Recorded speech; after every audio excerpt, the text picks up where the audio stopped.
Hello, good parents, and welcome to another episode of Parenting Tips and Tricks. Today, I'm going to talk about tantrums, how to avoid them, and how to deal with them when they occur.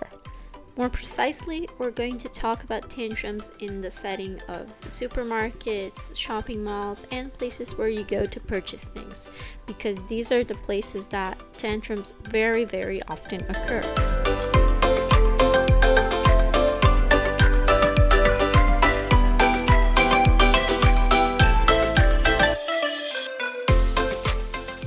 So let's begin this episode by defining a tantrum. Tantrums are uncontrolled and sudden outbursts of anger and frustration. How do you know it's happening? Your kid is most likely crying, shouting, even using swear words or some words that they think are bad and they're not usually allowed to use. They are hitting you, hitting themselves, hitting inanimate objects. They're rolling on the floor while crying, and they're generally showing disobedience.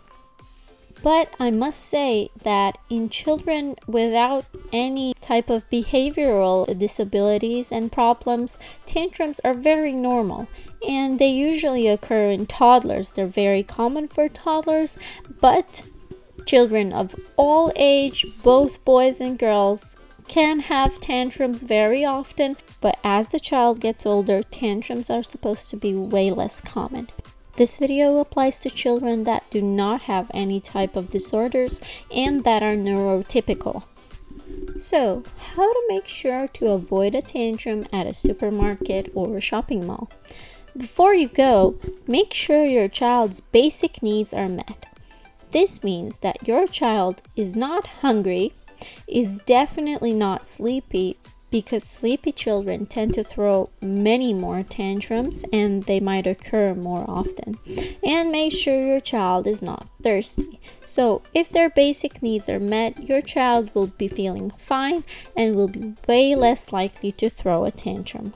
If you know that a tantrum occurs every time or almost every time you're at a mall or in a supermarket, you should try to avoid it by making a shopping list together before you go. That way, if your child disagrees with the amount of items they're getting, they can throw a tantrum at home and you will not have to deal with it at the store. So your child can choose 1 to 3 items, this is my suggestion, and put it on the list. And these are the only 1 to 3 items that you are going to purchase for your child. So this way your child becomes a part of the decision making, they know what to expect, and tantrums are less likely to occur in situations like these because they will know that they cannot change your opinion and that they cannot change your agreement after you have made it. And next thing is consequences. Make a deal with your child. If your child throws a tantrum or does something that you have agreed is not expected of them, then you will have some negative consequences. This works for children who throw tantrums purposely and who aren't really overwhelmed with their feelings. So these are the children that scream just because they know that them screaming means you're going to be embarrassed and purchase things for them in order for them to stop screaming so you can stop feeling embarrassed. But what happens if, even though you followed all of these instructions, your child throws a tantrum? Well, it's bound to happen the first few times you do it because these are not some magical tricks that are going to change your child's behavior at first try.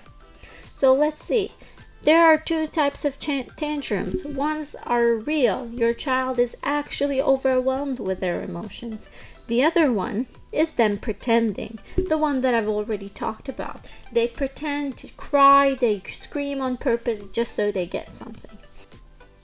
If the tantrum is real and your child is really overwhelmed with their emotions and they're unable to control them, so they're very angry, you try to calm them down. Take your time, hug them, cuddle them, and tell them everything is fine, everything's going to be okay. Show them that you love them and that you are here. If your child is just pretending to have a tantrum, it's best to just ignore them and remind them of the deal that you have made at home or in the car.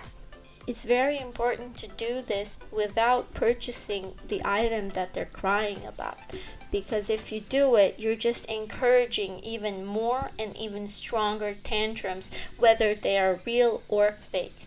And that's it for today. I hope this helps. I hope you use them. Like, share, subscribe, and keep growing. Goodbye.